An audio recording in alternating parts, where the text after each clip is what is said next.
Hello, folks, and hey, Bear. Welcome to the Nateland podcast. I'm Nate Bargatze, Brian Bates, Aaron Weber, filling in for Dusty, who had couldn't make it today. Nic Novicki. Nic Novicki. Let me tell you, we saw the sunrise at Liza's. Manelli? No. We have we brought Nick in. We had a fun we're gonna get to it, tell us some funny stories this weekend. Me and Nick were in California and we went to the Vanity Fair party, another party. Came straight here. Yeah, came straight. Yeah, I mean we really have both slept about an hour and a half. So we're, I feel like people I know it feels like we're doing a lot of celebrity talk recently, and they make me feel bad, like, But I flew back here to do this. Yeah. If I didn't, it's like, how about you give me some credit for I'm on slumming it with the regular folks back at the park. Well, but I mean, I'm not slumming it, but it's like I'm not just blowing off. Of course. We're coming back because we're just trying to be fun. He was flown back here by Tom Cruise in a fighter jet. Yeah, in a fighter. Got by real quick. We went around Nick's Southwest flight. So a couple things. Dusty taped his special this week, and it went great. You spoke to him. Yeah, dude, he was pumped with it. He thinks it's going to come out great. Wants to thank everybody who came out. The shows were awesome. That's great. Excited to see that, dude. Awesome. Also, we have our announcement. Nick Thune. Nick Thune has a brand new half-hour special from Nateland called Born Young. It will premiere on Nateland this Friday, March 7th. This Friday, March 7th, we got the poster up right there. It's a super fun one. So it's great. And I've been around Nick forever, and he killed it. And it's just Nick's he's different, which is but in the best way. Yeah, totally. It's its own thing, and you can tell even from the trailer, which is great, which is up now. If you want to get a feel for it, it's going to be a different vibe from some of the Nateland stuff that you've seen so far. Oh, I love it. All right, so before we get into our whole shebang, I feel like I think I heard something that it was like people, because it sounds like this might be an episode of name dropping too. We're just saying that these people are here, but I don't know. I don't worship people. Like it just, I think it's fun for us. We are not in that world. it would be more arrogant not to mention it. To me, you're sharing it like a guy. Can you believe this? A guy from Old Hickory is hanging out with these people. Yeah. It was crazy. If it gets normal, that's when you've had a problem. All right. Yeah. That's what I think. I'll let you know. Yeah. Let me know. I was at dinner with the Obamas last night. I'm joking. I don't. There you go. Just kidding. But I think you guys were somewhere that was probably. I can imagine not being a name drop. Saturday I did a show in Orlando, Florida for an organization called New Canaan Society, and it was great. Our buddy Greg Warren was also in Orlando, and he picked me up at the airport. Oh, how about We went that? to lunch. Oh, that's fun. I bet he didn't know what he was getting himself in for. He did not. yeah. He did not. I mean, his hotel was right by the airport. Mine was on the other side of Disney World. It took an hour to get me there. Yeah. And I said, I'll buy your lunch. And he's like, yeah, you will. And then You buy me lunch, but you got to bring me to Tampa. basically. And then we get there, and our server's kind of slow, and he gets up mid-conversation. Slow physically? Just like service. taking too long. Okay. Service. Okay. And I'm in mid-sentence telling a story I thought was interesting. And Greg just gets up from the table and goes and finds our server and comes back. And I'm like, all right, I'll pay. And he's like, I got it, man. I'm good. Paid for my meal as well. Wow. And I was like, I'll get the toll on the way back. Yeah, but my wallet was in the bag. So he got the toll. So, yeah, he got the full base experience. Greg's the best, though. Yeah. He's so fun. And then flew home Sunday morning. Yesterday, I did because you had time to waste at the restaurant because you were next to your hotel. Yeah. Yeah. And he's got an hour drive back Yeah. to get ready and then go back to the club. He may not meet his show. Yeah. He might not have got to go shower. He just had to Go straight What to the time club. is this? Like 3, 4? No, it was earlier than that. But the Okay. truth is, he has a good college buddy that lives in Orlando. He was going to go see.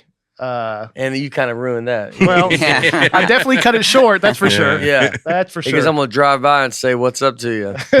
Did you reach out to him? Yeah. He's just No, there. you didn't ask him for a ride. No. No, but you Okay. said, let's meet up. I just said, let's get together. I know, but you were there for 24 hours. hmm You could just come in. Greg Warren's in Orlando just once a weekend with his buddy from college. Bates helicopters in and then calls him and goes, hey, you want to run all my errands for me? Yeah. He wined and dined you. Yeah, exactly. That is a funny when you go, when you're like, you're not mad. You're like happy to go be and seeing something that just kind of Unravels. unravels. And then you're just like, dude, I didn't even really wanted to do anything, and not that you didn't, but then almost everybody probably feels that way. He drops you off 1 second to your hotel and then just sits in Disney traffic. It's such a cool thing though. When you're in a city, you look at the other clubs, the other venues, you see who else is here. Yeah. And then you're like, oh, somebody I know. Yeah. Like it is a cool thing. To It be is on a the fun road thing. with. I think we had a Yes. good time. Okay. No, yeah, I think. What day was it? Saturday? Saturday.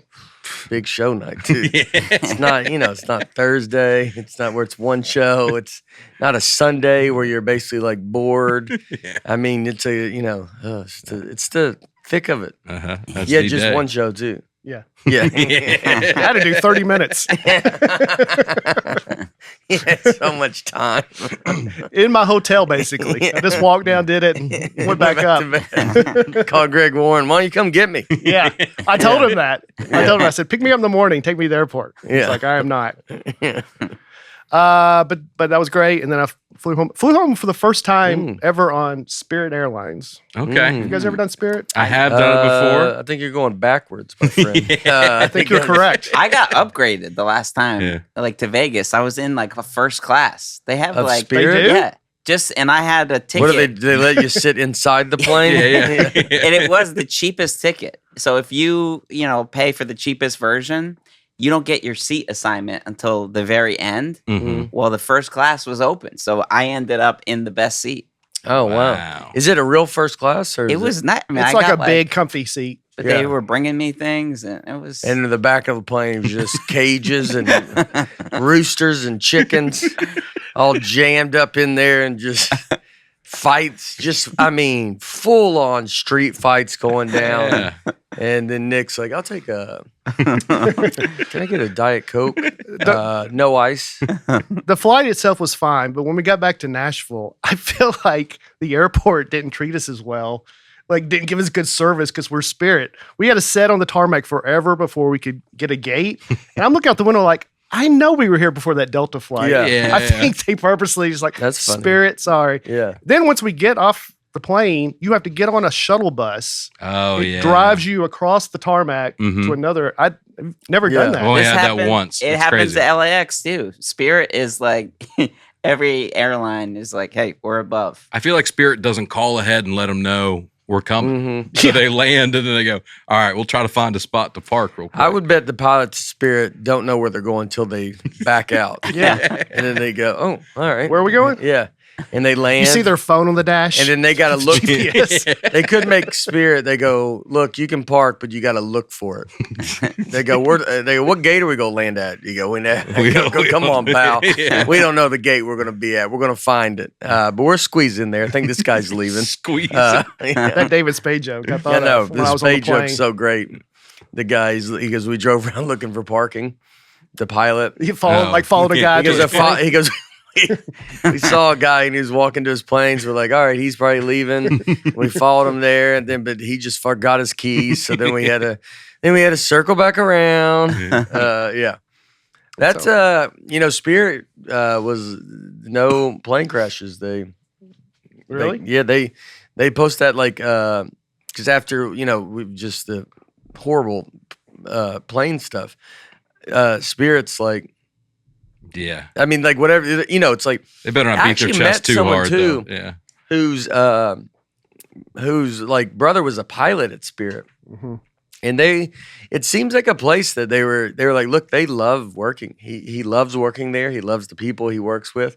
I know it's looked at as this other airline, but it's kind of almost probably what Southwest kind of was. Southwest used to be the cheap bargain airport, and they're a little bit more now. I just booked a Spirit flight from Detroit to Nashville, and it was listed at $44. And then once you go on, you got to get carry-on fee. You can't have carry-on fee and assigned seat. So after I chose those, it was $88. Still cheap. Oh, that's insane. I know, but you're gonna probably check a bag too. I'm not checking a bag, but right. I mean the total was $88. Yeah, do you want a water? That'll be another $20. Yeah, it adds up. But I don't. I mean, that's crazy though. $88. Just bring your own water. I mean. Well, I'd have to buy it at the airport, but yeah. But that counts as your carry-on, though. No, you could bring a metal one and fill up. Yeah, that's true. That's true. So you could do it. $88 is crazy. Even if it was $130, that's crazy, dude. To go to Detroit. Yeah. So you probably break even for your gig. You're right. I thought about that. And then, so that was yesterday. And then I did a lunch and a birthday party for a 90-year-old lady. All right. That's fun. That was a lot of fun. And, yeah, it was great. It was at the Loveless Cafe. And we got a great table here of covering all types of show business. Yeah, we sure do. We really do. It's like, I mean, that alone should be just worth it for this podcast to go. We show you everything. Yeah. Yep. What kind of, if you're a young comic, what gig do you want to hear about? Because we're going to tell you about every one. All of We'll them. cover it all. All of them. Yeah. I have done every kind of show business gig. I have too. That's why I love talking about comedy, because I've done parties, I've done birthday parties, I've done everything. I've been dressed as Elvis. I've been the devil. As we move into March, it is time to shake off the winter blues and get ready for a fresh start. This season, tackle thinning hair and hair loss with the iRESTORE Elite. It's a clinically proven solution designed to help you regrow hair with 282 lasers and LEDs delivering light therapy directly to your scalp. Think of it as a rejuvenating treatment for your hair follicles, giving you a new look for the spring season. We got a good look at it right here. Oh. Hey. Abigail I had no idea you were wearing there. Hey. Oh my gosh. God. This is how it works. You wear it. Yeah. You've been using it for a while now. I have. I've been using it for 6 weeks now. I'm Abigail Bargatze. I am one of the producers and Nate's sister, if y'all are ever wondering who this random chick is. Yeah. So I started using iRESTORE. We felt like it was probably too late for Brian. It's not too late for me. Yeah. And I'm not. You are Nate's sister. Yeah. I'm not afraid to say it. So women, we get, especially me, like I'm starting to get like this baldness up here. Mm-hmm. I don't know if it's like hormonal. I don't know. So yeah, I started doing it. It's 12 minutes a day. I fold laundry while I do it. There you go. I You just enjoy pop it on. I pop it on. You hit play.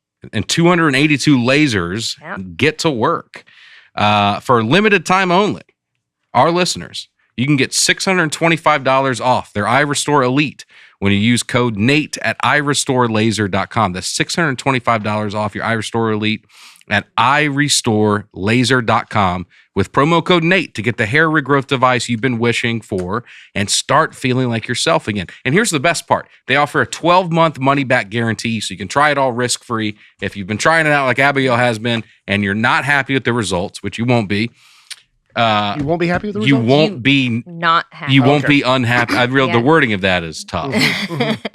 But I think the spirit of what I'm trying to say not happy, it doesn't comes matter. through. If your hair does not make a glorious return, you will get a full refund. No awkward questions, just fabulous hair or your money back. So give yourself the gift of hair confidence this spring. For a limited time only, our listeners get $625 off their iRESTORE Elite when you use code NATE at iRESTORElaser.com. That's $625 off your iRESTORE Elite at iRESTORElaser.com with promo code NATE.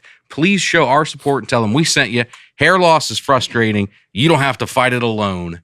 Thanks to iRESTORE. Aaron was sick last week. I haven't seen you. Yeah, man. Supposedly sick. I had saw a picture of him surfing. Yeah, in Spokane.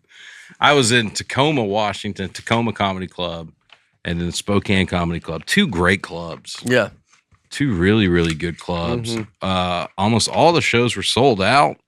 It was like just a hot weekend. One of those weekends we talked about where like everything's just kind of going great. Yeah. The drive from Tacoma to Spokane is one of the most beautiful drives I've ever made in my life through Washington. It was like unbelievable. So great weekend. And then Sunday night, I do the show. I go back to my hotel room. I go to bed. 2 hours later, I wake up. Top 2 or 3 sickest I've ever been in my life. Came out of nowhere, dude. I'm on the floor of the bathroom. Called 911 on myself. 911. Called 911 on myself. Yeah. Help. And I just come get me. Like I don't know what else to tell you. Like I'm on the bathroom floor. Come get me. Yeah. So they came and got me. Ambulance ride. Yeah. Rode an ambulance. Oh my god. I mean, it was that. TMZ has a video. Yeah. It was. Did you just stay on the floor till they came in there? By the time they got there, I was sitting on the bed, but I was on the floor for He drove the ambulance, actually. a long time. They saw get another guy. Were you dressed? Yeah. I had Completely. sweats on and a t-shirt. And they had to bring a gurney all the way. Oh yeah, they came up and got me. I rode out on a stretcher and down the elevator. Could you get on the stretcher, or do they have to help you on? I could crawl on. I was when I called. What I was worried about was I felt like I was about to pass out. Yeah. And I was worried I was going to pass out and then keep throwing up because the throw up, I mean, the vomit was insane. Yeah. And it kept coming and I'm lightheaded and I was delirious enough. I was like, did I get poisoned? Like this is out of nowhere. So like, I don't know, but I don't want to pass out and die on the bathroom floor in Spokane. So you figure I'll do it in the bed? So I figure I'll do it at a hospital. Yeah. Like a gentleman. Yeah, like a gentleman. Yeah. So it brought me to the ER.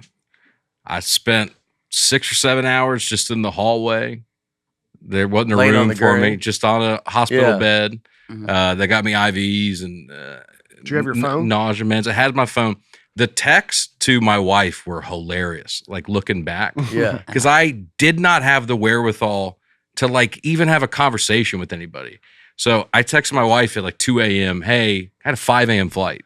So at like 2 a.m. I go, hey, I think I'm gonna have to push the flight back a little bit. Just a heads up. Haven't been home in 4 or 5 days. Baby's at home.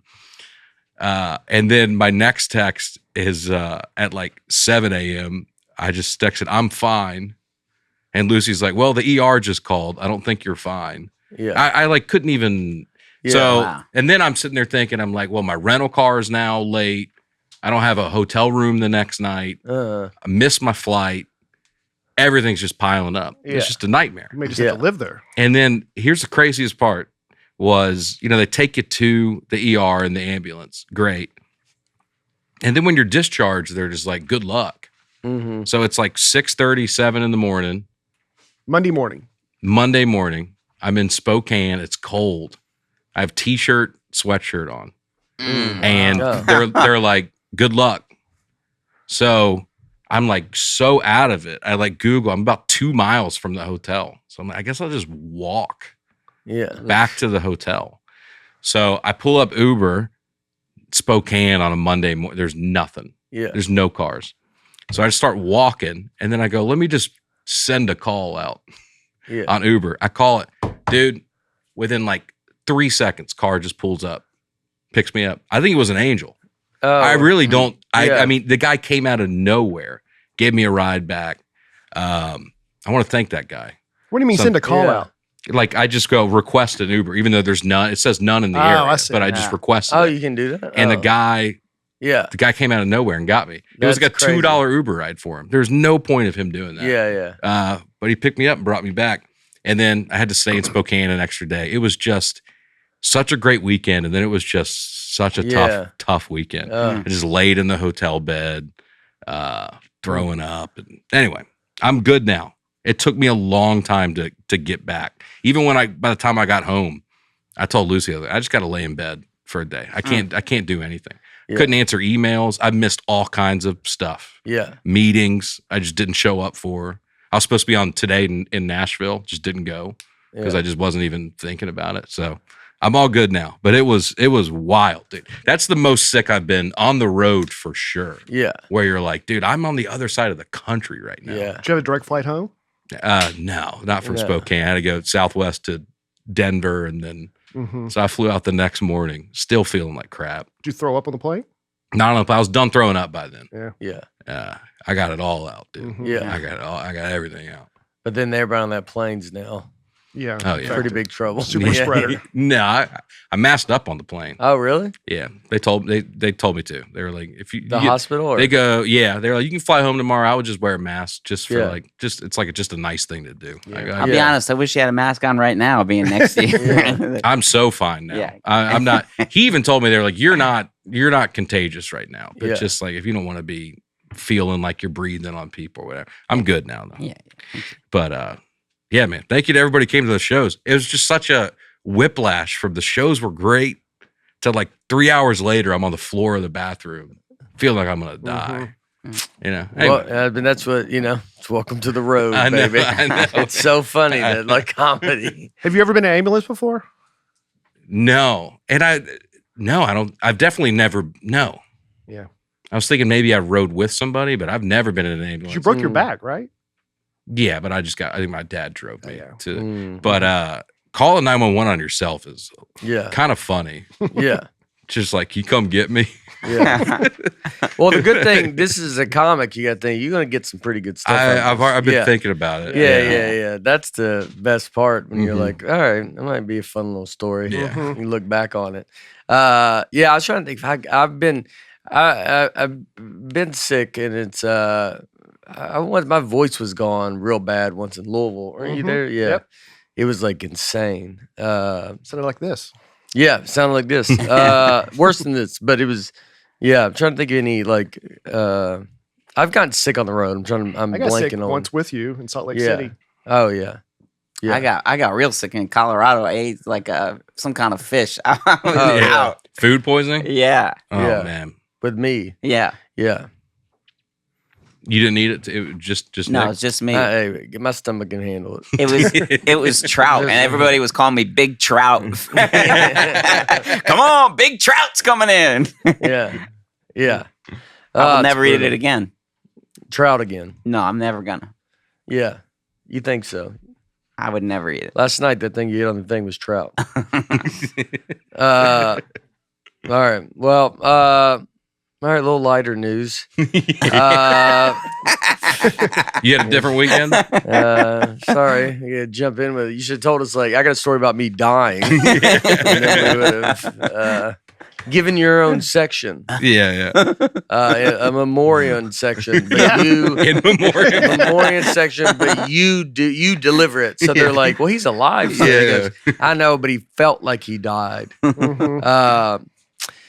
So we were in. I was at the Irvine Improv this weekend. Great, amazing club, great crowd, very cool. So we were at Irvine Improv this weekend, and I was already going to Irvine Improv, and then I got invited to the Vanity Fair Oscars party. It's their big event. And since I was in Irvine, I was like, all right. I was like, well, would you get on the show and drive straight there and go? The whole weekend, we had a fun weekend. We went to Knott's Berry Farms. Yeah. You know who the mascot is in Knott's Berry Farms? I don't know what Knott's Berry Farm is. It's like It's Pepperidge Farms? No, it's like a theme. Food? Yeah, that's the goldfish. Yeah. What is Knott's Berry Farms? I don't know either. It's a theme park. Yeah. Oh, I never okay. heard of it. Yeah, that's fun. It's where Steve Martin started. Yeah, and Steve Martin did magic at a theme park, Okay. like when he was like 14. He started Wow. in that park. Their mascot is Snoopy, and all the Charlie Brown people. Okay. Yeah. Yeah, Woodstock. And Peanuts. Peanuts. Yeah. Which is isn't that kind of a lower energy cartoon?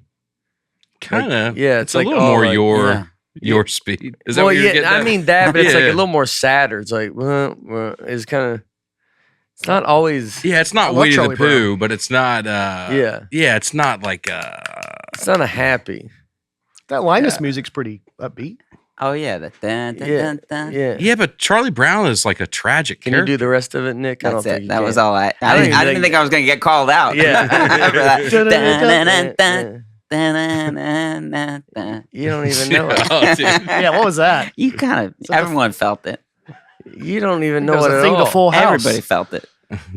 So they got a little thing. It's a cool theme park. It was right next to Disneyland, which is brutal. It's been around forever, but I mean it's next door to Disneyland. So, but there's a lot of people in there. So we go in there, just go walk around, check it out. Trying to think of any. We rode some rides. Nick. I saw one of you on the ride. Yeah, Here it is. Right we had a good Yes. time. We got on a roller coaster. Yeah. So this ride, fun little roller coaster. So what Nick does is you can get. Nick's always working. Yeah, He's always working. But he can get a pass where he can skip the lines. yeah. But then that line for the guest pass was pretty long. Yeah. And I still said, well, go. I go, that's the ultimate. If you can get in front of. And does he get to bring y'all with him too? Yeah. Yeah. But Oh. if It's like he, Southwest. Yeah. but if he gets the guest pass, if he could get that guest pass in front of the guest service line, so everybody there needs that pass, I was like, that's the ultimate. If you Yeah. get in front of them. Yeah. And he went over there and he came back. He goes, a little too many canes. Yeah. And he felt bad about that. So he doesn't do it. And then we go, we're just kind of walking around, just kind of wasting the day, not going nuts at this park. So we go through and Nick goes and rides one ride with Travis and his son. And so they go do this ride. And so Nick goes up and he's just like, look, I think I can get us in. Yeah. This is what he does. Yeah. So we go into the one entrance and I go in and I'm trying to talk to the guy. And I'm like, look, we didn't get it. He's like, you have to have this passed. I was like, ah.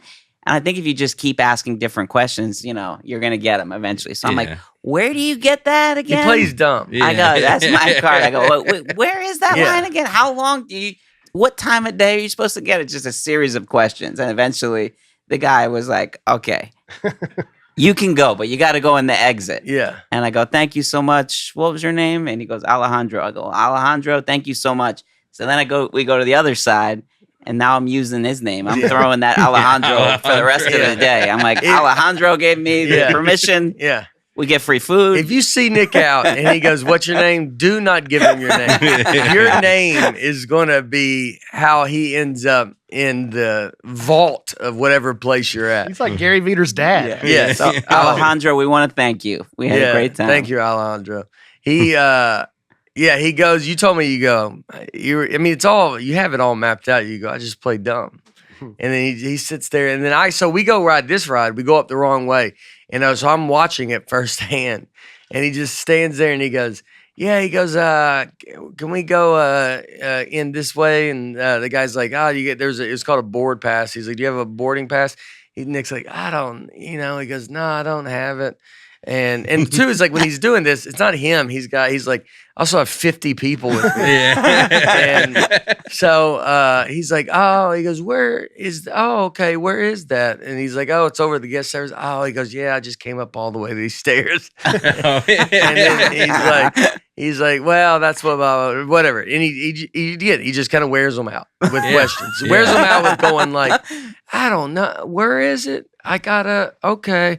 And then eventually they're just like, all right, dude, just get away from it. Just get away from it. Yeah. And Nick goes, and he's like thumbs up, like we got it. So then we had to go walk around and let me see. Yeah.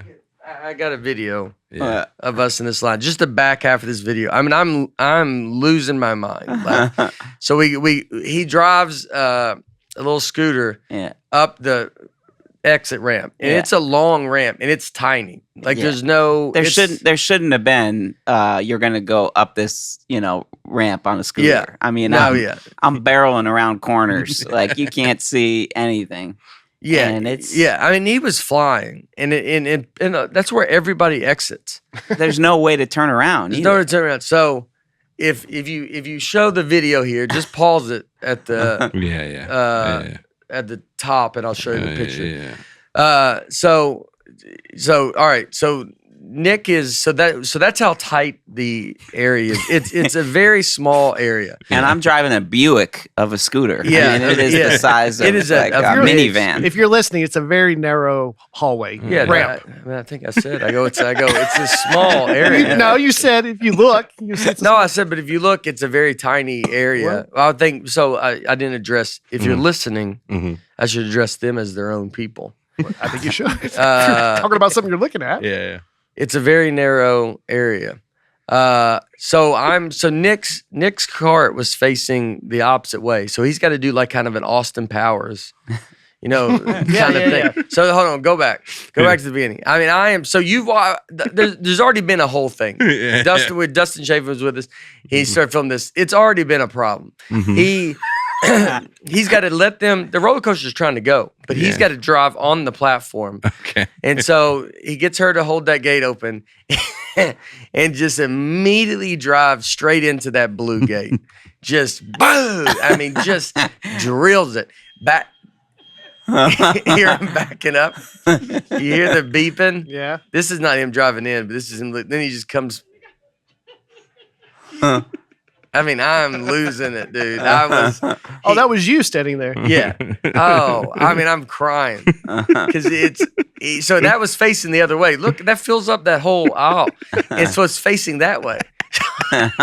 So he had you hear it. He had to go there. Then you hear the beeping. So now he's got to back up past the gate, and then he's got to drive through it.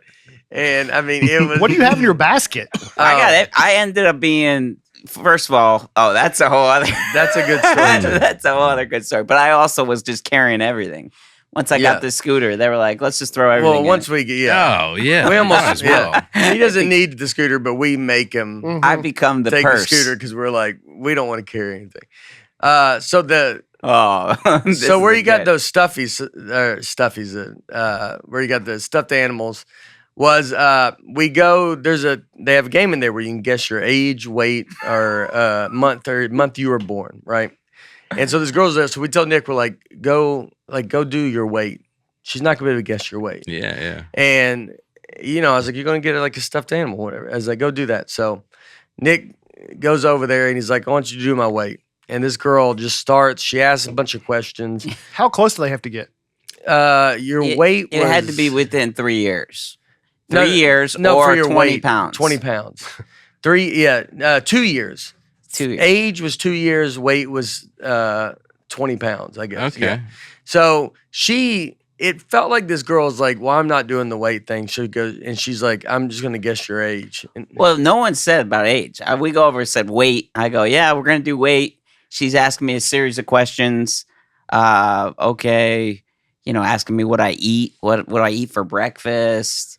Things like that. And then she's not factoring any of this. She's not factoring anything. Then she's like, well, what was your favorite action figure as a kid? And I'm like, what does this have to do with my weight? But I'm like, G.I. Joe, And then boom, she's like, you're 46. I was like, whoa! Where did that come? Yeah, 46. So if you're listening or watching, Nick is 42 years old. So the funniest part is she's got to get it within 2 years. Yeah. So that means what I believe is she wanted to say 48. But then she goes, I better be polite and back it up a little bit. And she goes, 46. Nick, there's no one thinks you're 46. Yeah. But it was such a funny idea that you're like, now he just leaves that game sad. Right. Like if they did if you walk around or if you did one of those guess the weight thing and then they were like 280 and you're like 210. Yeah. I mean, now you got a big stuffed animal, but you're walking around sad the rest of the day, just like, I don't know anymore. She was kind of crazy too. After she's guessing a woman's weight, she was like way over. She was like, man, what are you, about 210? It's like the lady was like, she was about to cry. I was like, this lady's like, nah, what, a deuce and a quarter? She was off. So it was very. We had a lot of fun with that. Let me ask you an important question, Brian. Are you ready to optimize your nutrition this year? Yes. Factor has chef-made gourmet meals that make eating well easy. They are dietitian approved, ready to heat and eat in 2 minutes. so you can fuel right and feel great no matter what life throws at you. You've eaten these. I've eaten these. Yeah, they're great. Pop them right in the microwave. Yep.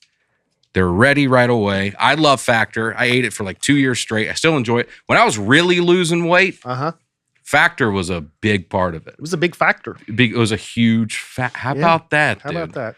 Wow, that's why they call it that. That's pretty nice. Because it just takes all the work out of somebody has put together a healthy meal for you. Yep. You don't have to worry about getting vegetables, chopping them up, making them taste good. It's all right there. And you can actually fine tune it if you want to go all keto or something like that. Or if you don't care about counting calories, there's options for that too. You can choose from all kinds of preferences, over 40 options across 8 dietary preferences on the menu each week. It's easy to pick the meals. You do it online, takes 2 seconds. Factor can help you feel your best all day long with wholesome smoothies, breakfasts, grab-and-go snacks, and more add-ons. You can reach your goals this year with ingredients you can trust and convenience that cannot be beat. I ate sun-dried tomato chicken. That was like a big one because it was just good and it just felt like a real meal. Yeah. And it was so good.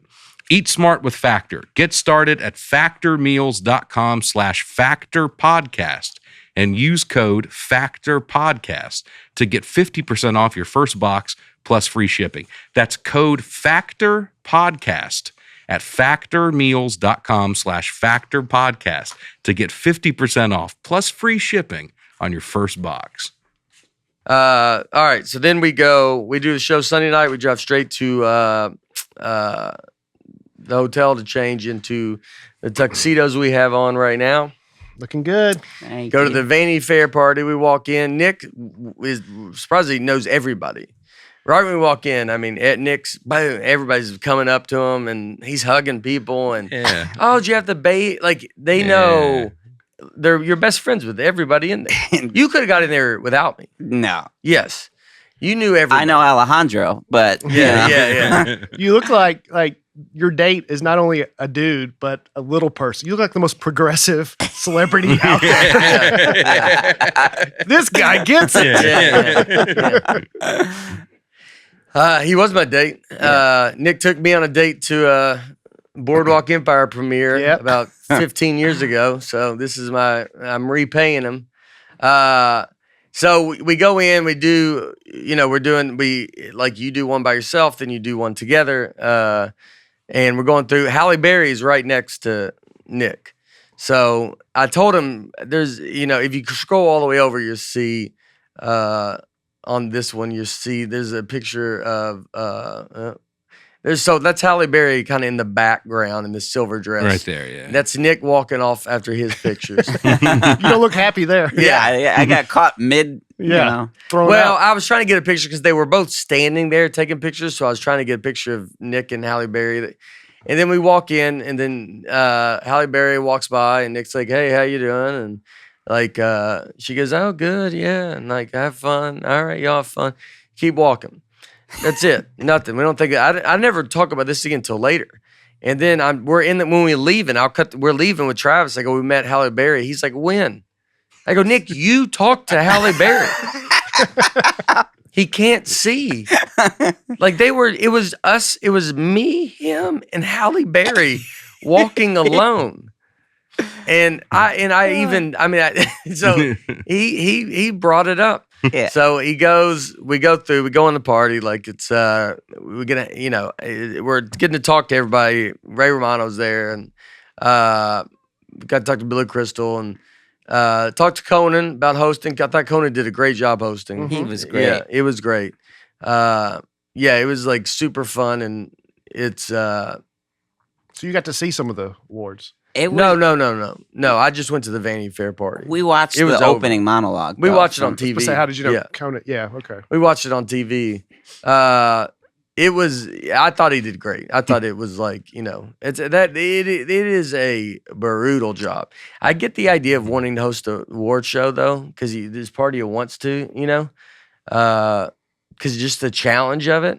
But it's a completely thankless job, and but he did great. He crushed it. So we're in there. I'm trying to think what was the. Well, it was just nuts talking to him because he literally just got off. Yeah. And so we're, this is a random guy who had an Oscar. And he's he not. wins. Well, not random. He's an Academy Award winner. of sound. Some schmuck off the street.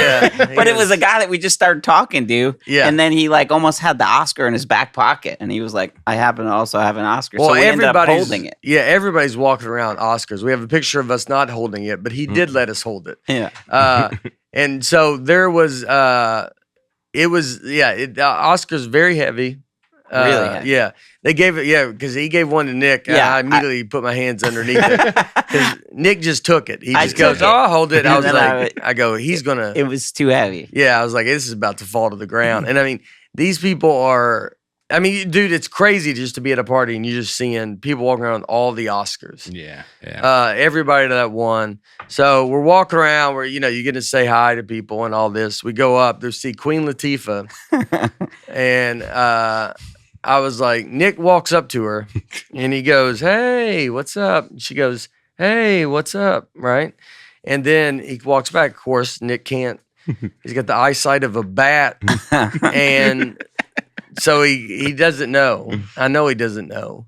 Well, his eyesight plays into a lot. Yeah. That's Yeah. happening. Yeah. And so he doesn't know. And I go, dude, that was Queen Latifah. And he goes, what? And then he goes, so now he wants to go back and talk to her again because now he knows who she is. Yeah. And he's waiting to talk to her like like you're at a wedding, waiting to give the bride an envelope. Yeah. And so he just stands there and then it does the exact same. Yeah. Just goes, hey. She goes, hey, how are you? Yeah. That was it.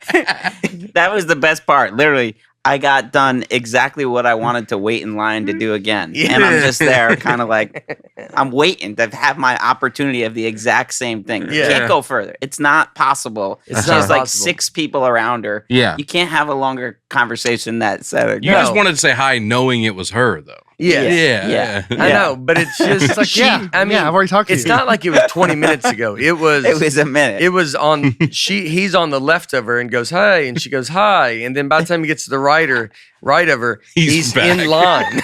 He's waiting in line. And he's like, and then it's like, all right. And she's been, by the way, in conversation the whole time. Yeah. It's not like she's alone. Mm-hmm. She's talking to someone. So now Nick's just standing there waiting behind her. So then we go walk by. Then you see Adrian Brody. Oh, this is the best. So Adrian Brody won Oscar for the Brutus. So when I did my cruise that I get made fun of for doing, the big Paul Allen cruise that had all the celebrities on it, Adrian Brody was there. So I was like, you want to go meet Adrian Brody? He was so excited. He I- was so excited about it. He goes, all right, man. Let's go. My boy, Adrian Brody. Yeah. My boy. We had a good I time felt good. together. We It go was- back. We go back. way back. This He's going to be really excited. probably 10 years ago. Probably 10 years ago. Did y'all hang out on that cruise, or were you just around each other? We did. Apparently not as much as I thought we Yeah. did, but we definitely did. Yeah. So I was like, let's go meet him. I was like, this is a guy, it's his night, and so he's sitting over there and he's sitting on the couch. Again, he's the same thing like Queen. Like no one's wants you to come up to him. Yeah. And then me and Nick are just walking up to people like they're rides. And so I go down there and I was like, hey, man. I was like, Nate. And there's no context to anything that I'm saying to him. And so he goes, oh, hey, he doesn't know me. And there's no context. And I was like, we went on that boat. Remember that boat we went on? That trip? And he goes, yeah. I go, we were in the South China Sea. Yeah. And he goes, okay. And then his buddy next to him did know me. He was like, oh, I'm a big fan. And I was like, I appreciate it. I go, South China Sea. Yeah. Does that not narrow it down at all? Again, he goes, South China Sea. And all of a sudden he goes, oh, yeah, that was crazy. Yeah. But like he Still didn't remember. He wasn't even looking at me when he said wasn't that's even- crazy. He was looking, he goes, yeah, that was a wild trip. And then I was like, he doesn't remember any of this. Wow. It was just so great. I think he almost said it a third time. South China Sea on the way out. Like, I mean, imagine just someone, you just won an Oscar. Yeah. You cried, you gave a speech, and within an hour, you got a guy just going, South China Sea. Hey, dog. Yeah. What's up, Adrian? He might have recognized me more than you. Yeah, why? Because I did the Tonight Show with him Oh, yeah. like 3 weeks ago, Yeah, dressing room right next to him. Did you talk to him? No. You could have got them in. Yeah. Yeah. But I'm saying I feel like I have as much of an in. Yeah. You do. Yeah. You do have as much in. Yeah. I should have, if I knew you did that, I would have brought that up. South China Sea, Aaron Weber. Aaron Weber.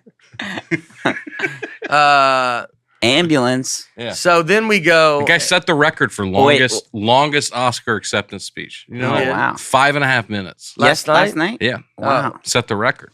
That's so then 5.5 minutes. That's crazy. also another fun story from last night. Sean Baker, Who also broke a record last he night. broke a record last night. I think Won he's got- 4 Oscars. I think 5 Oscars. I thought it was 5. It was It's more than Walt Disney, is what someone said. For that movie, I read that. Anora, right? from the movie Yeah. Anora.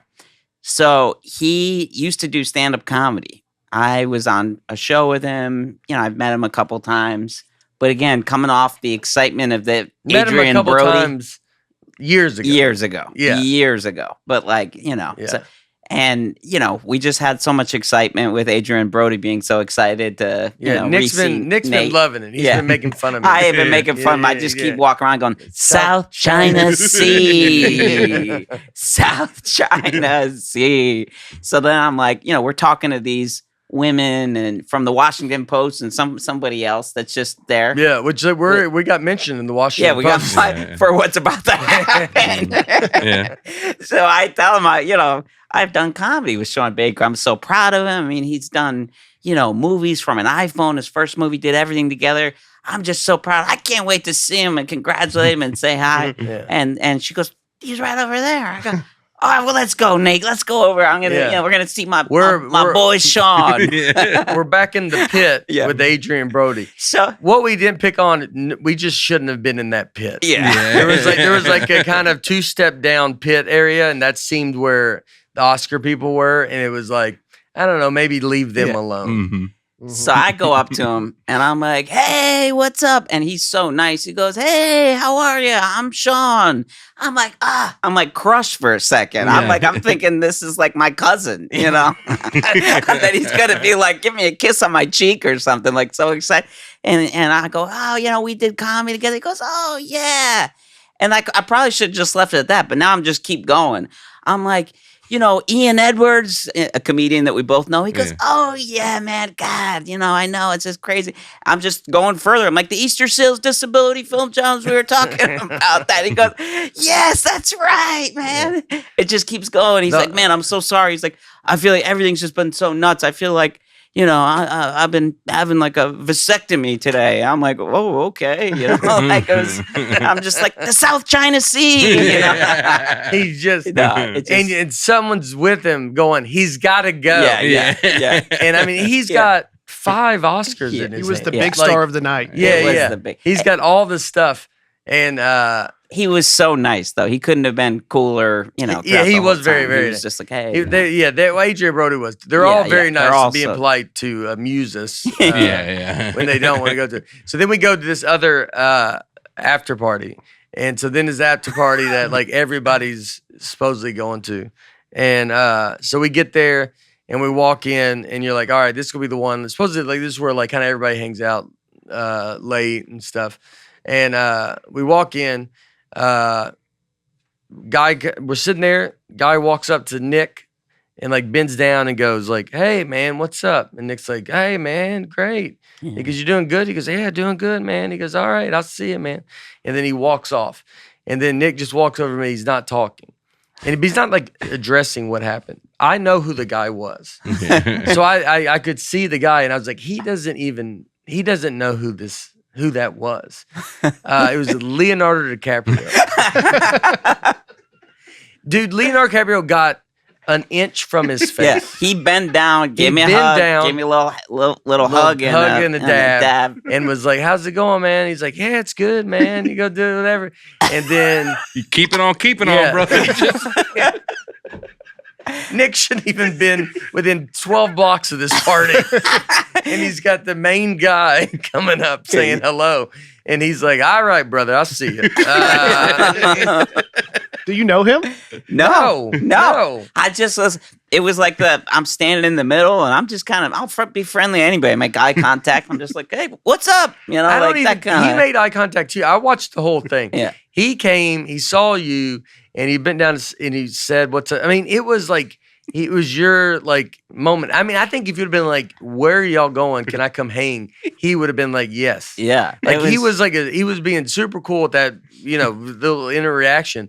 But then you blew him off, and he did it. He did it as if it was just like someone after a show going, "Great show," and he's like, "Yeah, appreciate it. Thanks for coming out, man. Yeah. Thanks for coming out, man." Like, and then he's just not talking, and I was like. I debated in the moment. I was like, should I wait and tell you like today?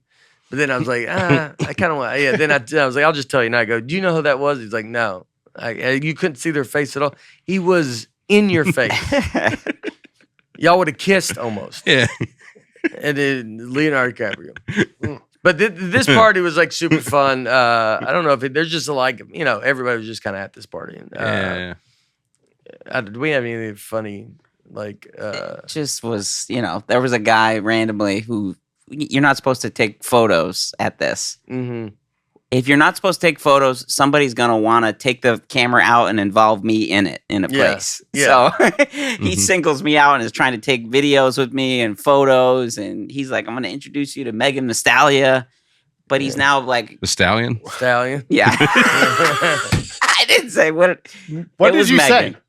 I just said it really kind of. I just said Meg Nostalgia. Yeah, Megan. Sound like a transformer. Yeah, you said Megan Nostalgia. Nostalgic. I think he said Mustalia. Yeah, Megan Mustalia. Mega Mustalia. Megan Mustalia. So he's like, yeah, she's my friend. But she's like, he's got now a phone out, and he's just filming me. And literally on the way in, they're making everywhere, you like everywhere, no phones, no anything. And he's doing. And now it's just a little person and this guy who's had a couple of cocktails, who's just filming, and he's like, "I'm gonna introduce you to my friend," and they come up immediately. But Nick goes with it because then I walk over there and I'm like, dude, this guy is like, he's been drinking. Yeah, he's not official. I was kind of like, let's kind of get moving, and then Nick's like. We're going to go with him. We're going to meet Mega Mustalia.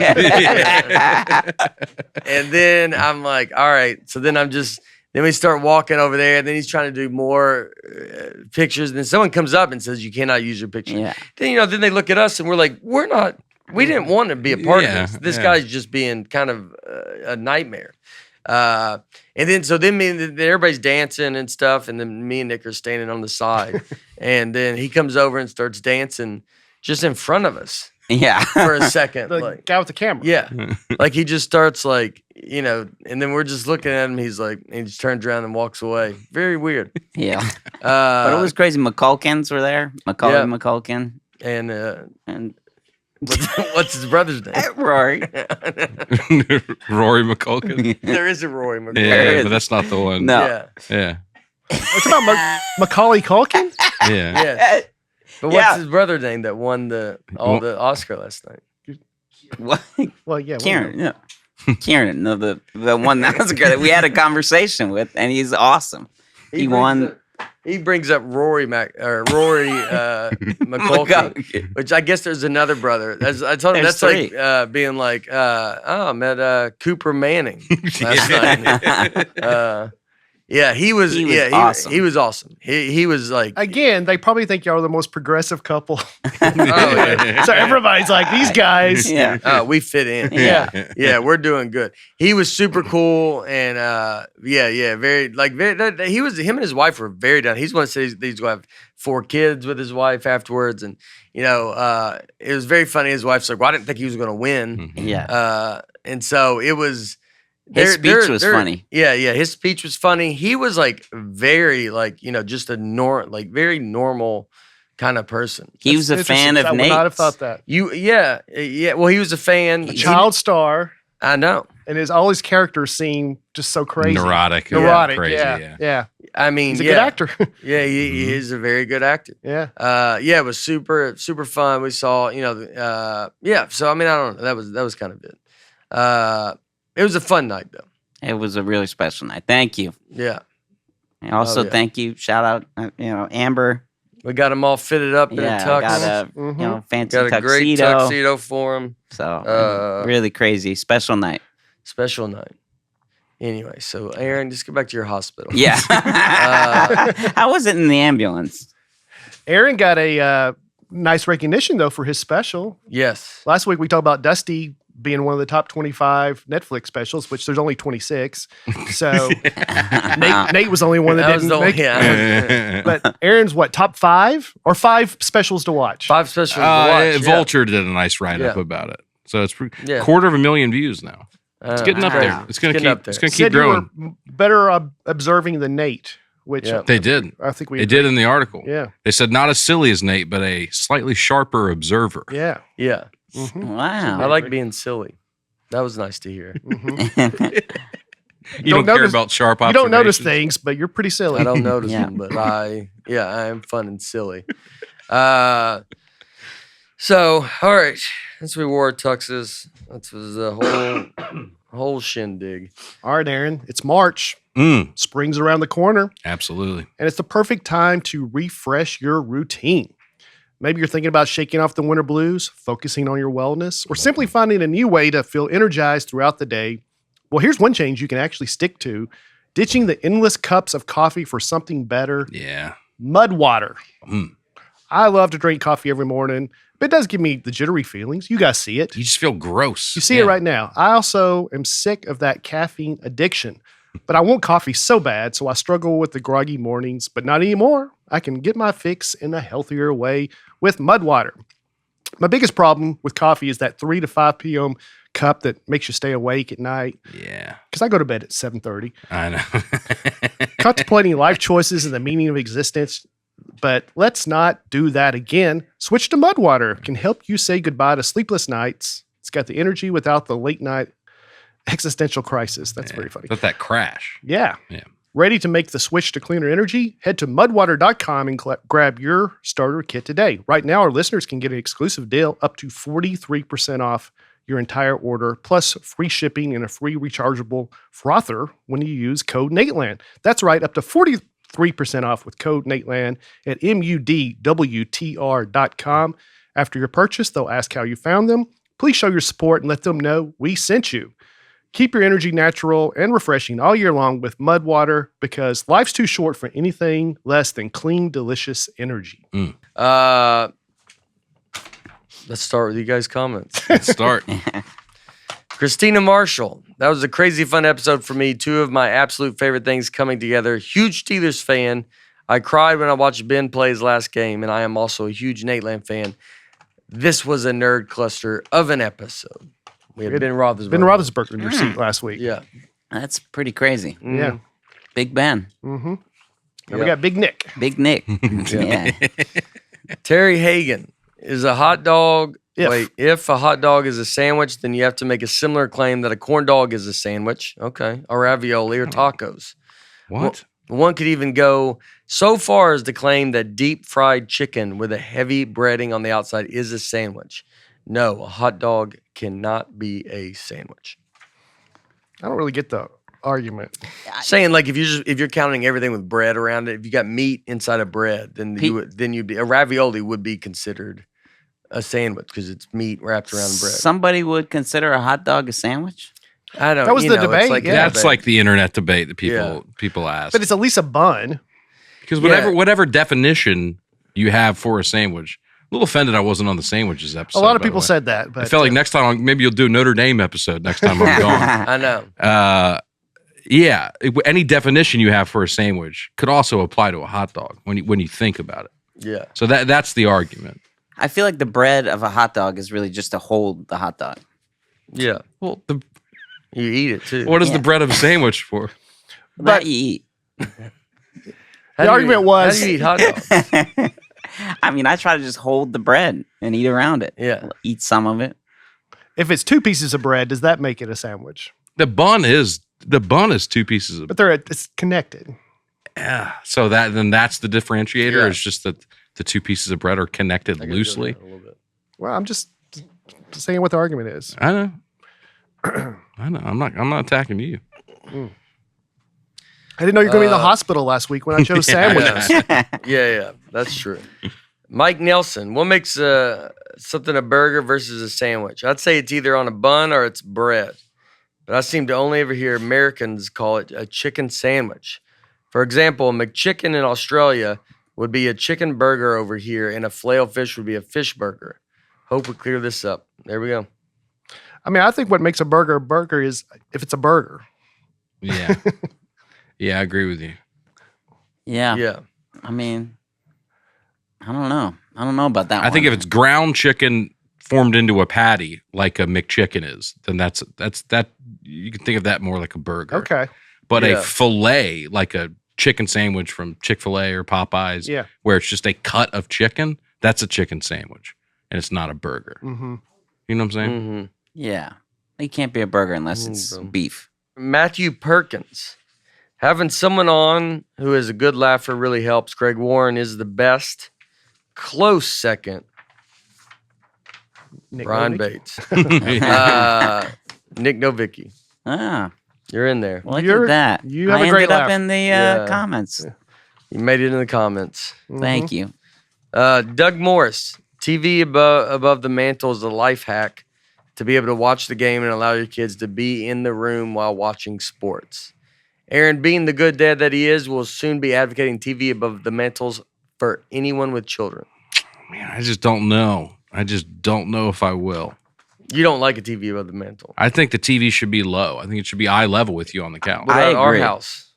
Yeah, we talked about it. He didn't like it. You don't like ours? I think it's up, but then you pull it. high. You You can pull it down, and it's way better. It's way better. But it's still not as low as I would like. Ideally, we're all, we have to work with the room that we're in. You have to make adjustments. But in an ideal world, you want it to be eye level with you on the couch. I am a big fan of you showing. He shows where the TVs should go all the time. Mm-hmm. Hotels and Airbnbs. The setups people have are absurd, dude. Yeah. Where you want to go, like, talk me through how you think somebody who's going to use this. Yeah. You want me to stand straight up and watch TV all day? Like, come on, dude.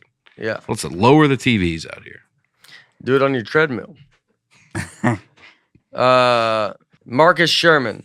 During one of Nate's earlier diets, he had challenged the guys to a weight loss competition. I remember Brian and Nate landing specifically on racing to 165. In August of 23, spurred by a family reunion gone wrong. I'd like to know about that. Yeah, me too. I started my weight loss journey. The three-legged race was not fun. Yes. They did a guess your weight at your family reunion. He was 5'10", about 330. As of today, he weighed in at 165. Wow. That's crazy. 50% loss. I got there first. Wow. He did. That's crazy. 50% loss. Congrats, Marcus Sherman. Yeah. Wow. I mean, you're half. Think about that. There'd be two of you is what you were. Yeah. That's so unbelievable, crazy, man. dude. That's unbelievable. Oh, yeah. Right back in about this family reunion gone wrong. I'm picturing like a sack race that just got out of hand because he was so big. Yeah, maybe. I just thought they maybe made fun of him. Yeah. Maybe he ate too much. Ate too much. Yeah. Maybe he had a too little much too potato much. salad. He was like, there you go. There's not enough buns for the hot dog. Yeah, And they go, Marcus. They go, I don't even have to tell you, but Marcus got into those buns. He's eating And raw he eats buns. raw buns. And then it didn't map out. We were already one short to begin with. And then Marcus showed up, and now we're in big trouble. But congratulations, bud. Pratik Thapiliyao. Pratik Thapiliyao. That's very good. Well, it's always the second one I that beat the pill out of you. Thapiliyao. I bet it's Thapiliyao. Yeah. I know Nate doesn't say bad words on screen. What about a role, though? If offered a part in a movie or of a TV show where the character says and does that kind of stuff, will he do it? How big will the director or the movie need to be for Nate to accept this situation? Ooh, that's a good Interesting question. Good question. Adrian Brody. If Adrian Brody asked me to do It is like Scorsese. South China Sea. yeah. Scorsese calls you and he Yeah. goes, I want you to be the lead in the next movie, but you're like a mobster, a tough guy. You have to just beat people up. You're screaming obscenities. I mean, all his movies, he says the F word 500 times, but you have to be that guy. But this is like, but it's an undeniably great movie. I wouldn't if I couldn't figure it out not to do it. Yeah. I have not got plenty of stuff because of that exact thing. Not that I'm a great or deserving of this stuff, but when I go in, I did one with the Coen brothers. I auditioned for a thing with the Coen brothers. They asked me not too long ago. It was a movie that does have all that kind of stuff in it. They're obviously, that's about as big as it can get. Mm-hmm. I would love to do a Coen brothers movie.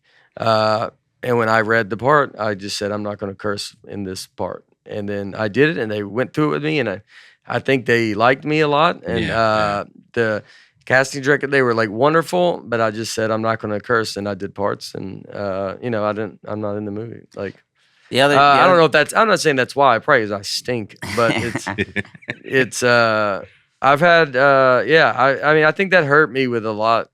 It didn't hurt me, but it was like I just couldn't ever really go do anything, even when I was younger. Like younger, I guess maybe I could have said something out of pure, if Martin Scorsese or the Coen Brothers came to me and I'm 30. Yeah. And then you're like, I think I have to do this. It's like I could see in a situation like that. But even back then I wouldn't go do stuff because there's a lot of stuff, a lot of comedies that would be very dirty and they'd want me to go read for them. And I just wouldn't do it. So I don't think I would do it. So the other thing is, if I can figure it, I'm not saying I wouldn't be in a movie where it's maybe not stuff like that's happening, but my character, as of now, and I've said no to stuff, so I wouldn't. But I don't know. I'm not perfect. Yeah. But that's just where I've kind of you stuck. just take the role and then just start changing it on the scene. Yeah. Well, when I read the audition, I didn't do it with them. I just was like, I'm not going to curse. I've done it. I was supposed to be naked in 2 different movies that I agreed to be in. I go, hey, how about we change some of this up a little bit? It. Yeah. I accept it and change it when I get there. I go, hey, I got a little idea of a change here. He does what he does for those rides. He goes, yeah. They get there, and he like flew to Europe, right? Yeah. He goes to Europe. They flew him to Europe. The whole point of this was they've all agreed that this is going to happen. The day it's supposed to happen, he goes, what if we didn't do that part? And then they're like, yeah, I guess we can't now. Yeah. It's better than if you were doing it the other way around. Yeah. They're like, Nick, it's a Lifetime movie that we're doing. It's a Christmas film. Yeah. Julie Ann. Does Nic Novicki still live in Los Angeles? If he does, did he start those fires? Yes, and yes. I live in Culver City. Just moved. So it's... you were not affected by the fires, but your old house and where Dustin Chafin lives were... Yeah, it was actually. I was in Vegas with you, about to go on stage. The city of Los Angeles thought I still lived where I lived. I got an evacuation order. My wife is 8.5 months pregnant, and we have a 3-year-old. And I'm like, what?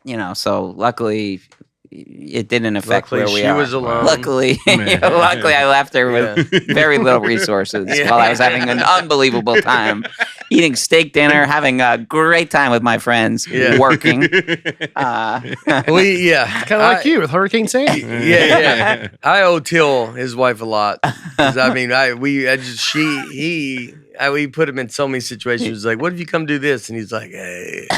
And then he won't. And then he's like, I just did all of this. Yeah. And then he's like, but let me go. And then he's got to walk in like a husband that just goes, I was thinking, like, you got to ask. You got to know.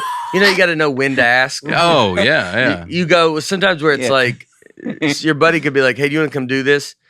And then he's like, just go ask your wife. You go, give me a couple of days. Yeah. Let me Look, I think I can do it. Give me a couple. Let me lay some groundwork. Yeah. Clean the house a little bit. I'll do something. I gotta. This isn't. If I go in there right now, we're getting an immediate no. See, the problem is there's always groundwork while I'm asking for one thing and then another thing. Let me tell you about next week in Texas. Also, when you have time, I want to talk about something with Nate.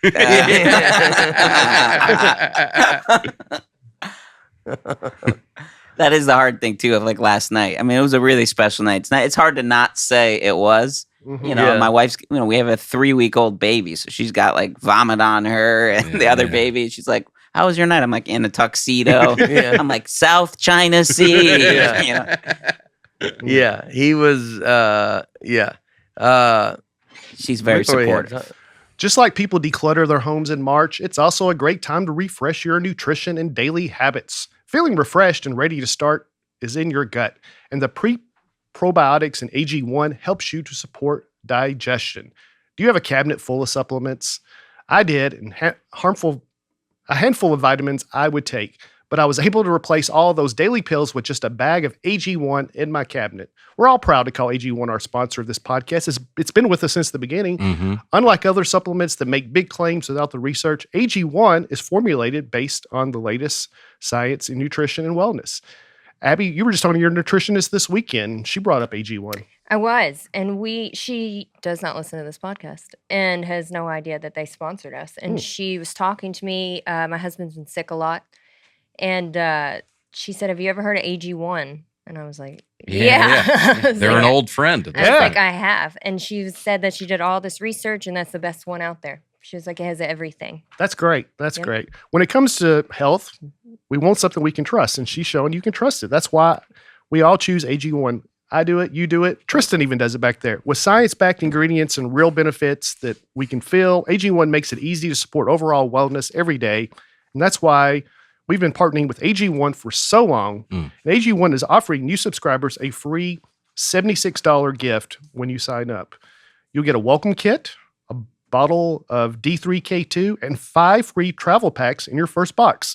So make sure to check out drinkag1.com/Nate to get this offer. That's drinkag1.com/Nate to start your new year on a healthier note. Today's topic is friendship. And Dusty had to drop out last minute. I thought we were all going to be here, but we can maybe talk about it the following week when he's here. I don't think you're here next week, but we can continue it with him. So this was actually suggested by a folk. I was at a show a few weeks ago, and Jeremy, and he said, I'd love to hear one on friendship. People always ask, they want to know how we met each other, which I think we've kind of talked about on here. There's no great stories, but people would like to know. So it's kind of great you're here because you and Nate have known each other the longest. Yeah. How did you guys first meet? Boston Comedy Club. Boston Comedy Club. In New York City. It's called Boston. Yeah, there was a club that we would do with Dustin Chafin all the time. Dustin Chafin ran it, who was in Irvine all weekend, and I actually started living with him. Just graduated college, started living with him. I was living in a living room in Queens, and it was like really cheap, a great setup, and I had this giant living room all to myself. That was a sheet that was like half the living room and it was like a big studio almost. Yeah. So then Nate moves in, and so now we have to cut the sheet in half. Yeah. And Nate is on the one side, and I'm like, what is this? You know, he's moving in. But then it ended up being So y'all lived together separated by a shower curtain? A shower curtain. In the living room? And we just became like so tight, just playing video games, and just like it was great. It was the most fun ever. But it was crazy because I did not get any space. Nick's room was a very big living room. I mean, I had a dresser. I had all kinds of stuff. He had all kinds of stuff in there. And then so I had a sliver. A full bed couldn't fit in my curtain. So I had to sleep on one of those like a recliner that folds out to a bed. You know, it's like, and so that's what I slept on. I had the air conditioner. It was right above my head. That's pretty sweet. It was good. So it would always get hot, but I would, but it's like one of those, like, it's a blessing and a curse where you're like, you glad it's there. You'd rather there than not be there, but man, it's on top of you. And and there ain't no duvets back then. You don't have like all the, you got like 40 thin blankets on you. Yeah. I think they had big blankets back then. I don't even know what duvet is. Well, I know, but no dude was buying it. You could have bought a heavy blanket. I didn't even. That was when you're young. Like you're not even. I know. You're sleeping with a towel as a blanket. You're just. It's you wouldn't even. Yeah, you don't even think. There's no like. Oh, I should probably decorate this. Yeah, it's 4 dudes in a 1-bedroom apartment. So we weren't decorating. No, it was a not a great. Obviously a real bad. Yeah. So there was nothing that was, no one was buying any house stuff. You're like, I just needed a place to go at night. Yeah. Nobody had silverware, all that kind of stuff. Yeah. No silverware. No. Yeah. I mean, no one was doing, we're all just minding our own business, like doing comedy. And so you just like, you go out all day and night and then And then one of the roommates too, Rich Aronovich, had this crazy catalog of old VHS, tapes of comics and stuff. So it was neat. It was a fun time. Yeah. I don't know if we told the story about did Nick made Rich audition for a sketch. Was it a sketch? It was like a short film. A short film that Nick was doing. So we're roommates. That Rich is allowing Nick to stay there. Nick's not supposed to be staying there. He's allowing Nick to stay there. And he goes, and Rich is like very funny. And like he does I don't know if you've seen, but like a bunch of the dancing videos and where it's like he dances crazy like on the cruise ship and all this. I think it's been big on TikTok and stuff like that. Wonderful person. And so Rich was very, very talented. He always reminded me of Howie Mandel.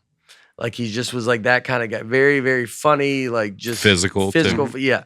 And so he wants the part. We're like, just give him the part. Like, I mean, Nick is talking like he's Adrian Brody. Yeah. And he goes, in fairness though, I told him, look, it was supposed to be an old guy that was an agent. Yeah. He's in his 20s, and so I'm like, the part is you're supposed to be this old, guy. And so this is like a camp, actor comic camp. So he comes back out and he goes in a tuxedo with slicked back hair. And he goes, I'm ready for it. I want to audition. Like, I'll show you. So now we're doing like an audition, and Dustin and Nate walk in. It looks like we're in like a casting session in our living room. And we walk in to hear Nick go, I don't think it's going to work. And then he shut his curtain and went to bed. Me and Nick, we were with Dustin. We were just all in New York hanging out. Nick moved. You went to LA pretty quicker than I sometimes even think about. But you were coming back to New York so much. Yeah. Like, you were I feel like you were there once a month and you just stayed with us. Mm-hmm. I stayed with you and Laura, like, an insane amount. Yeah. So for the Boardwalk Empire, for all these things. Yeah. Almost didn't get The Sopranos. The first role I ever got in Sopranos because I was playing Madden with Nate until 4 a.m. the day of the audition. Wow. And Dustin comes in. He's like, you should be, working on your thing. I think Laura read lines with you. That was for a different. That was a different thing. Yeah. That was for a movie that I was cast in with Kate Hudson. Yeah. And I got it. Very emotional, very exciting thing. I tell my parents, I got it. Oh my God, this is. They end up giving my part away. Peter Dinklage decides to do it. So even though I'm hired after 5 auditions, they just go. I was filming a Boardwalk Empire, so they knew dates of when my episodes were. So they were like, he's got to be in New Orleans on this day for rehearsal. I go, I could be there any other day. I could be. I'm telling my agent, and eventually they were like, they wanted Peter Jenkins the whole time, and they're using you as like bait. Yeah. So they paid me, and basically I messed him up. So I cost him a lot of money on that deal because they're like, we got a guy already hired. Oh yeah. That's great. And so, I had to retell that whole emotional, like my mom, she's like, I'm so proud of you. I had to call her up and be like, hey, everything you worked for, everything you've done. I always believed in you. So anyways, a couple things. I'm coming home next week. That part didn't work out. There's another little guy more famous. I know. I love you. I'll see you soon. Yeah. I think the lesson is to when you get something, just assume you don't get it. Yeah. Until it yeah. airs. I don't say anything anymore. Yeah, honestly, you could probably film it, everything. I have a couple things Until- coming out. I'm not telling anybody until Yeah. I see it. Yeah. It's like the airplane seat. Wait till that plane's moving before you do the victory lap. Yeah. Because you could not know you were cut from the movie till you watch it, right? Oh, a lot of people. Oh, yeah. Yeah, that's crazy. That's crazy. I think they can be. Look up, has there been like famous cuts in a movie? Is there a way to? I just saw a clip of the guy. Who's the guy from It's Always Sunny in Philadelphia? Charlie. Nah, not the Danny DeVito? No. Rob. Yeah, Rob Rob. Yeah, I McElhenney. just saw a video of him telling a story about his first big break. Invites his whole family, all his friends to the movie theater to watch it, and he was completely cut, and they never told him. So they're all there to watch him, and he had lines and they just cut around him. Yeah, it's pretty crazy. Yeah, it's a pretty ruthless kind of thing, but it's one of those that you're like, that's what. If anybody gets into that acting, you're like, you gotta. That's what you're signing up for. And you just get cut. You either probably gonna get told no. You're probably never gonna get told no. Yeah. Actually. Yeah. They're actually never gonna say the word no. They'll just stop talking to you. They will stop talking to you. Yeah. And you got to just accept that and go, all right, fine, whatever, move forward. And then you're gonna probably get cut. I don't think I've ever been anything. I haven't been anything. So it's so brutal. I did one episode of a TV show, and I'm playing like a guy who's like an elf in it. In like a mall, but I had a really funny all this improv. The director was like, "Oh my god, everything you did was so funny. You added all this new layers to it. I mean, we weren't even thinking about all this. It was so great, everything." So I had my lines, and then I improv all these things. I mean, I was getting hugged by producers and the director on the way out. I'm so happy. I'm so excited to do a big post about it. Every single line is cut. So now I'm just an elf standing there in the corner of this mall. And I do this whole post about how, when you, see me tonight, it was what an experience to be able to get to, do improv and work with everybody and then you put yourself out there and it's all gone. And now I'm just there kind of like, hey. You tag Still, it was them a all. fun time. Yeah, I tagged everybody in the cast. I was like, it's just to be part of a professional thing like that. and then That's so if funny. someone just saw that post, they're like, I don't know what he's talking about. That was like you yeah. Like if you look at the post last night from Nick, that you gave that post basically for that movie. Yeah. Like a post like that. Instagram post. Yeah, I did. The photos of us from the night. Incredible experience, artistically fulfilling. Yeah. And they put it on. You're just an extra standing. Yeah. I mean, hey, Yeah. That's get so that funny. pension credit. That's so funny. But it's all about it's fun, the experience. Yeah. You have to be willing to be like, hey, this is what it is. And honestly, a lot of times it has nothing to do with what you're doing as an actor. It's just the timing, it doesn't fit for the storyline. Unless you're the star, you're there to service it. So it's like it doesn't matter how great it is. It just They're not going to tailor everything. they're not going to tailor if you're not the, Yeah. I get asked like when movies, people like out because we're like we're still trying to figure out our movies and they'll be like, I'm like, yeah, I think we're doing a movie, and they go, oh, are you in it? I get asked that every time. Yeah. And I'm like, yeah. And they're like, okay. Have you ever been in anything? Like, I wasn't sure if it was going to be good or not. Yeah. They're always like, yeah, are you going to be in it? Like, yeah, that's what we're trying to do, man. That's what it's kind of been the goal. Yeah. It's I've been in I was in Mark Maron's TV show. Just played myself. Maron. Yeah. Maron. So that was the only thing that I did. It was just me and him doing a podcast. So it was like, but that's the only thing I really shot. And then SNL. Yeah. In the DoorDash commercial. Like, so I've been around, we shot a pilot. I've done You've been stuff. on sets. I've been on around sets it, and I've done it, but it's the thing with movies that I think will be interesting is how long you got to wait for it to come out and see it.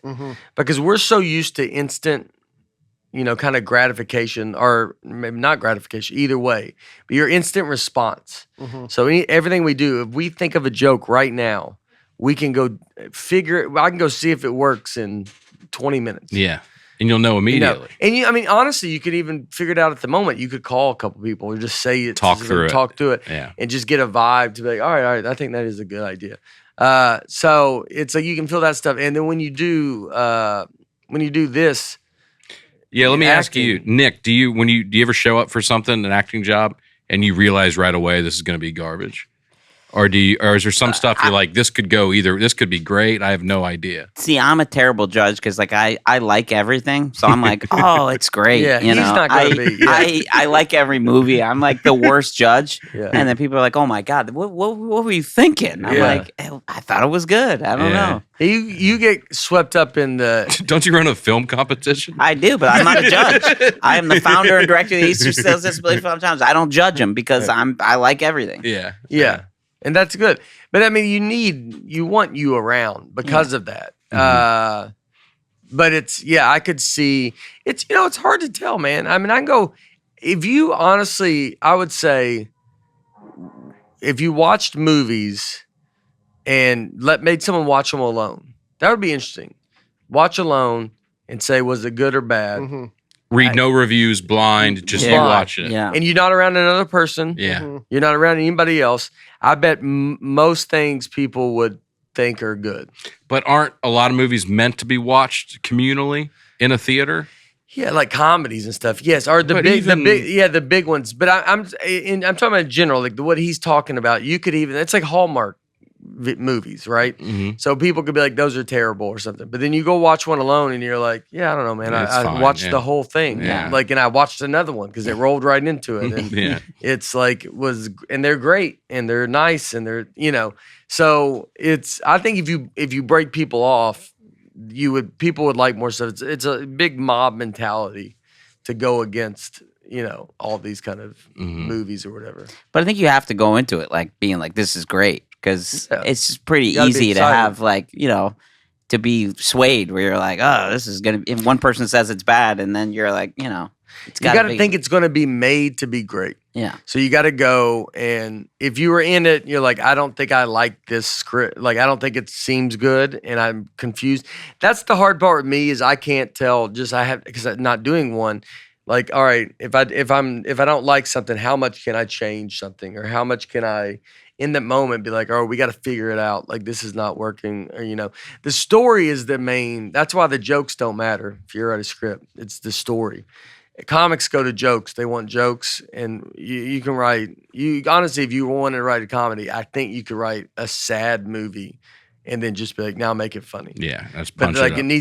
it needs to have a story, because otherwise the jokes are easy. Mm-hmm. You can I mean, it's a comic especially, but even if you weren't a comic, it's like just go give it to a bunch of comics and be like, I need to make it this kind of comedy or whatever. Mm-hmm. But yeah, I don't know. That's the part that's seems it's gonna be hard to figure out. Did we talk about they have script doctors?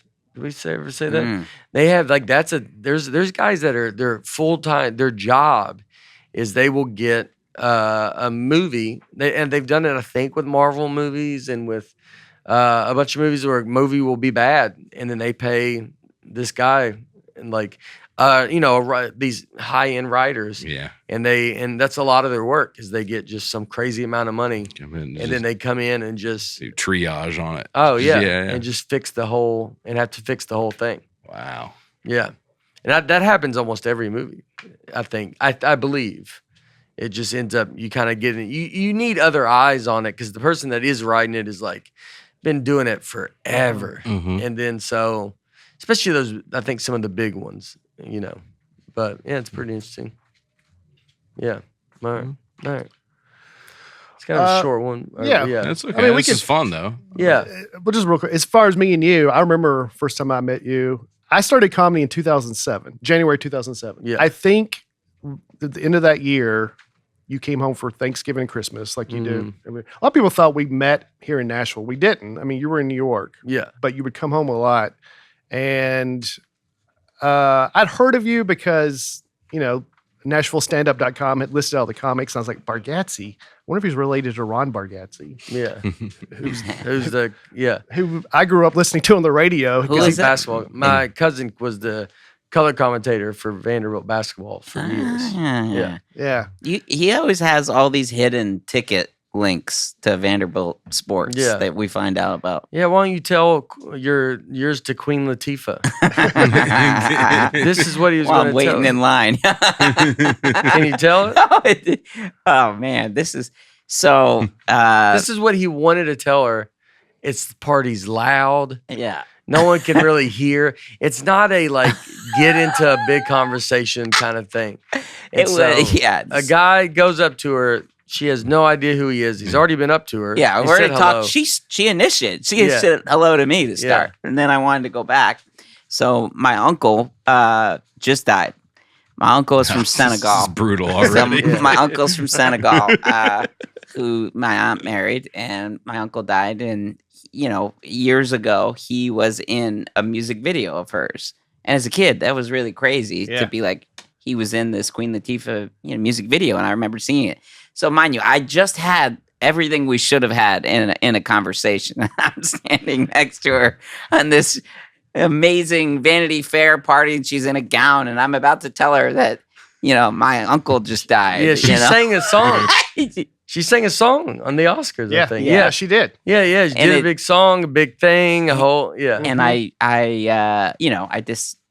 first of all, I wasn't allowed to get back in. They were like, "You already talked." But in my head, I was like, "Let's not bring this up. Let's not go." Yeah, I mean that was 30 years ago, maybe. Yeah, you got to bring up 35, I would say. Yeah, he did bring up to Conan. He was in something a long time ago, but Conan did remember it. This is a great. So with Conan, Conan was in a White Stripes music video. And this is a very popular song. It was a huge music video. And I play a couple different, characters in the music video, including a smaller version of Conan O'Brien. And I actually announce the White Stripes in the music video. I say, "The White Stripes," and you could hear my voice. I have a Conan face on. But it's Michel Gondry who did Eternal Sunshine of the Spotless Mind, directed it. Yeah. And it's a big music video. And there's one moment where we go from Conan is on one side of the screen to he'll walk away and the other side is me. And watch, there's a little door here. And now it's me, and I'll say the White Stripes. And in the doorway, so the whole music video is one continuous shot, except when it goes from me and him. So me and Conan are stuck in that little doorway for about 6 hours in a side like this. Wow. So for that one shot we just saw? And I keep repeating him, doing him. And at the end of it, you'll see me, I play like a crazy fan. And there's another shot of me I'm like running in a car as like I'm chasing a car or something. Is Conan actually there? Conan's there the whole time. That's Conan. That is Conan. Oh, he doesn't have like something on his head? And then that's me. So that's me, and I say, "The White Stripes," and you can hear me in this music video. That was the #1 music video for like 10 years. It still plays on MTV. So I want to hear you say it. Yeah, hang on a sec. Right here.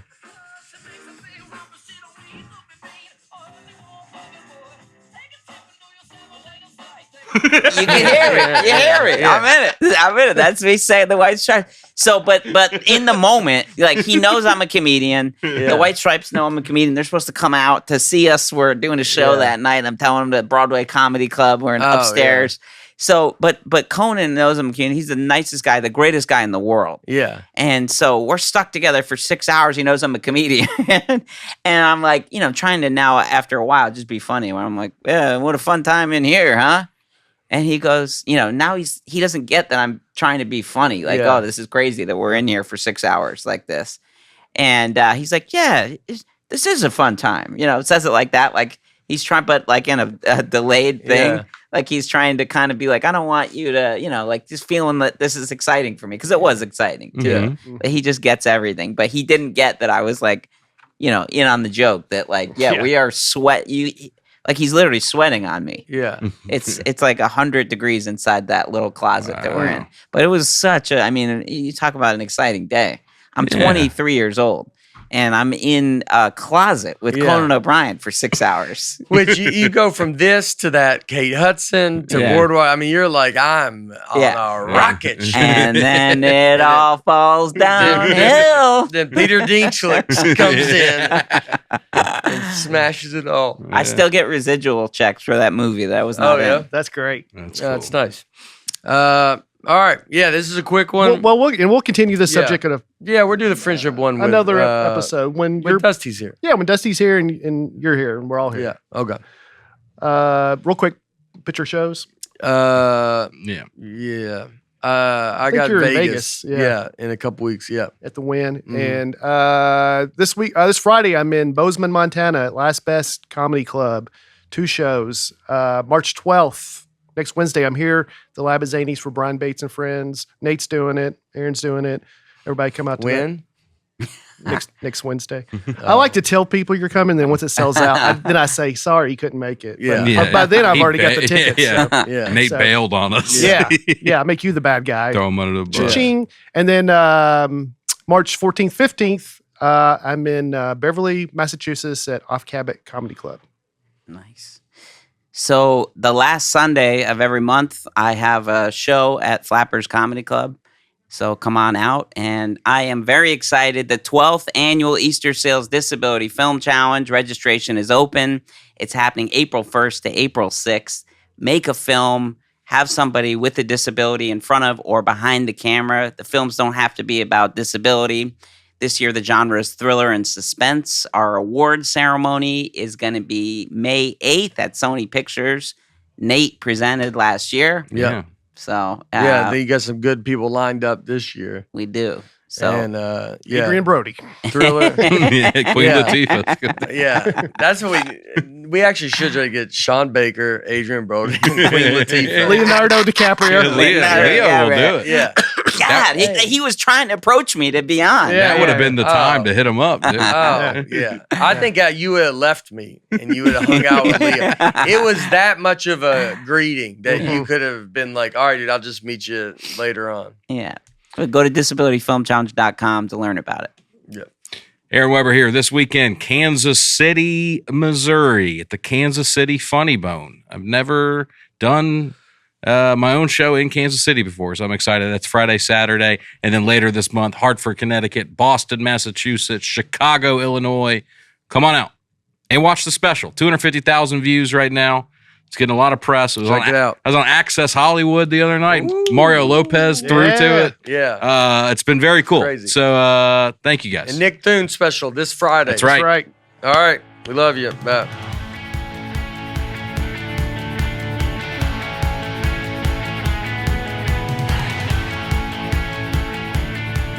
Nateland is produced by Nateland Productions and by me, Nate Bargatze, and my wife Laura on the Audio Boom platform.